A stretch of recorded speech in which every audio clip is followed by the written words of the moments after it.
வணக்கம். வெற்றி பெறும்போது மமதை வருவது இயல்பு. தோல்வி அடையும் போது பல்வேறு சிந்தனைகள் வருவது இயல்பு. இந்த ரெண்டுத்தையும் சமமாக பாவிக்கும் போது தான் அதிலிருந்து தப்பிக்க முடியும். வெற்றியும் தோல்வியும் வாழ்க்கையினுடைய இரண்டு பக்கங்கள்.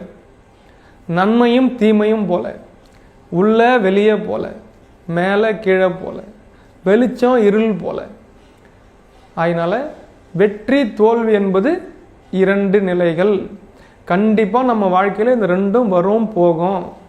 அதனால் வெற்றி பெறும்போது நாம் மமதையும் கொள்ள வேண்டாம், தோல்வி அடையும் போது பல்வேறு சிந்தனைகளை சிந்தித்து குழம்பவும் வேண்டாம். மகிழ்ச்சியாக இரண்டையும் ஏற்றுக்கொள்வோம். மனுஷனுக்கு தானே வரும், எல்லாம் மரத்துக்காக வரும். அதனால் வெற்றி தோல்வி என்கின்ற இரண்டு நிலைகளிலும் நாம் சமநிலையோடு இருந்து வாழ்வோம், மகிழ்வோம். நன்றி.